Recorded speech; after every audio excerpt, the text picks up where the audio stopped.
ಈಗ ಜನ ಆಕ್ರೋಶ ಸಹಜವಾಗಿ ವ್ಯಕ್ತವಾಗ್ತಾ ಇದೆ. ಯಾಕೆ ಆಕ್ರೋಶ ವ್ಯಕ್ತಪಡಿಸಬೇಕು? ನಿಮಗೆ ಮೊದಲೇ ಹೇಳಿದ್ರು ಅವರು, ನಾವು ಕೊಡುವಂಥ 2,000 ರೂಪಾಯಿಯಲ್ಲಿ ಬೆಲೆ ಏರಿಕೆಯನ್ನು ಕೂಡ ಅಳವಡಿಸಿರ್ತೀವಿ ಅಂತೇಳಿ. ಅದಕ್ಕೋಸ್ಕರನೇ 500 ರೂಪಾಯಿ ಸಪ್ರೇಟ್ ಆಗಿ ಇಟ್ಟಿದ್ದವರು. 500 ರೂಪಾಯಿಯನ್ನು ಸಪ್ರೇಟ್ ಯಾಕೆ ಇಟ್ಟಿದ್ರು?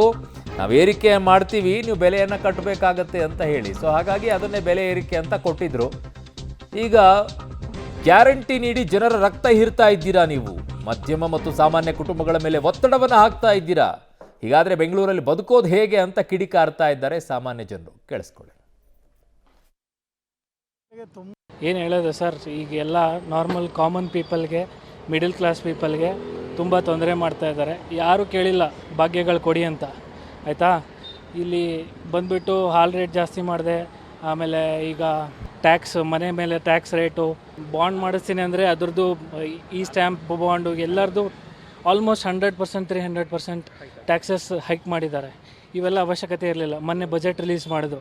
ಏನು ಮಾಡಿದ್ರು? ಏನಿದೆ ಬಜೆಟಲ್ಲಿ? 10 ಕೋಟಿ ವಕ್ಫ್ ಬೋರ್ಡ್ ಡೆವಲಪ್ಮೆಂಟಿಗೆ ಇಟ್ಟಿದ್ದಾರೆ. ಮತ್ತು ಅವ್ರದ್ದೇನೋ ಗ್ರೇವ್ ಯಾರ್ಡ್ ಡೆವಲಪ್ಮೆಂಟ್ ಅಂತೆ. ಅದ್ರ ಬದಲು ಕಾಮನ್ ಜನಕ್ಕೆ ಹೆಲ್ಪ್ ಆಗಲಿ ಅಂತ ಬಿಡ್ಬೋದಲ್ಲ ಸರ್. ಈ ಹಾಲ್ ರೇಟ್ ದರ ನಮಗೆ ಏರಿಕೆ ಬೇಕಾಗಿಲ್ಲ. ನಾರ್ಮಲ್ ಅವ್ರಿಗೆ ಸಾಮಾನ್ಯ ಪ್ರಜೆಗಳಿಗೆ ತುಂಬ ಹೊರೆ ಸರ್. ಇದು ತುಂಬ ಕಷ್ಟವಾದ ವಿಷಯ. 50 ಪೈಸೆ 1 ರೂಪಾಯಿ ಅಂದರೆ ಅದ್ರ ಕತೆ ಬೇರೆ ಇತ್ತು. 4 ಅಂದರೆ ಒಂದು ತಿಂಗಳಿಗೆ ಒಂದು ಬಿಗ್ ಬಡ್ಜೆಟ್ ಆಗಿಬಿಡುತ್ತೆ. ಸಾಮಾನ್ಯ ಮನುಷ್ಯರಿಗೆ ತುಂಬಾ ಕಷ್ಟ ಆಗುತ್ತೆ ಸರ್. ಈಗ 50 ml ಎಕ್ಸ್ಟ್ರಾ ಕೊಡ್ತಾ ಇದ್ರು, 100 ml 50 ml ಅದನ್ನು ಕೂಡ ಕಟ್ ಮಾಡಿದ್ದಾರೆ.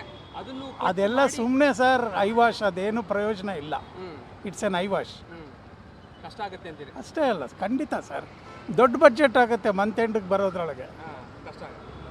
ಸೊ ಲೀಟ್ರ್ 30-40% ಜಾಸ್ತಿ ಮಾಡ್ದಂಗೆ ಆಯ್ತಲ್ಲ ಸರ್. ಈಗ 10 ತುಂಬ ಹೆವಿ ಆಯಿತು. ಈಗ ತುಂಬ ಹೆವಿನೇ ಮಾಡಿಬಿಡ್ಯಾರ. ಆ್ಯಕ್ಚುಲಿ ಮಾಡಬಾರ್ದು. ಇದು ತುಂಬ ಬಡಬಗ್ಗರು ತುಂಬ ಇದಾಗ್ಬಿಡುತ್ತೆ. ನಮ್ಮಂಥವ್ರಿಗೆ ಏನು ಮಾಡೋದು ಹೇಳಿ? ದಿನಗಳು ನೌಕರು ಮಾಡೋ ಕೆಲಸ ಇವತ್ತು ದುಡ್ಬಿಟ್ಟು ಇದು ಮಾಡೋಗೆ ಬರೀ ಒಂದು ಹಾಲಿಗೆ 4 ರೂಪಾಯಿ, ಮೊಸರು 4 ರೂಪಾಯಿ ಈ ಥರ ಜಾಸ್ತಿ ಮಾಡ್ತಾರೆ. ನಾವು ಎಲ್ಲಿ ಹೋಗ್ಬೇಕು ಹೇಳಿ? ಅದೇ ರೀತಿ ನಮಗೂ ಆದಾಯ ಜಾಸ್ತಿ ಆಗ್ತಾಯಿದ್ರೆ ನಾವು ಏನೋ ಮಾಡ್ಬೋದು. ನಮ್ಗಳು ಆದಾಯ ಅಷ್ಟೇ ಇದೆ, ಪ್ರಾಫಿಟ್ ಅಂತೂ ಏನಿಲ್ಲ ನಮಗೆ. ಸಂಬಳಗಳು ಜಾಸ್ತಿ ಆಗ್ತಾಯಿಲ್ಲ. ಇವಾಗ ತುಂಬ ಹೊರೆ ಆಗ್ಬಿಟ್ಟಿದೆ. ಎಲ್ಲದರಲ್ಲೂ ಹೊರೆ ಬೀಳ್ತಾ ಇದೆ. ಬರೀ ಹಾಲು ಮೊಸರು ಅಂತಲ್ಲ, ಎಲ್ಲದರಲ್ಲೂ ಹೊರೆ ಬೀಳ್ತಾ ಇದೆ ನಮಗೆ. ಏನೋ ಈ ಫ್ರೀ ಕೊಡ್ತೀವಿ ಅಂತ ಮಾಡ್ತಾ ಇದ್ದಾರೆ. ಒಟ್ಟಿನಲ್ಲಿ ನಮ್ಮಂಥವ್ರಿಗೆ ಏನು ಅನುಕೂಲ ಇಲ್ಲ. ಹೇಳ್ತೀನಿ ಕೇಳಿ. ಈಗ ಕಷ್ಟ ಅಲ್ಲ ಇದು. ಸಾಮಾನ್ಯ ಜನರಿಗೆ ಬದುಕೋಕ್ಕೆ ಆಗಲ್ಲ ಈ ಥರ.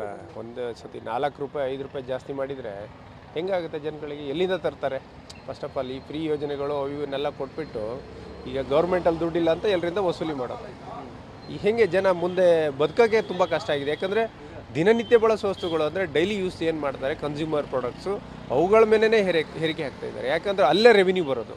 ಯಾಕಂದರೆ ಈ ಹಾಲು ಮೊಸರು ತರಕಾರಿ ದಿನಸಿ ಈ ಐಟಮ್ಗಳಲ್ಲೇ ತೆಗಿತಾ ಇದ್ದಾರೆ. ಅದು ಬಿಟ್ಟರೆ ನೆಕ್ಸ್ಟ್ ಹೋಗ್ತಾರೆ ಪ್ರಾಪರ್ಟಿ ಮೇಲೆ.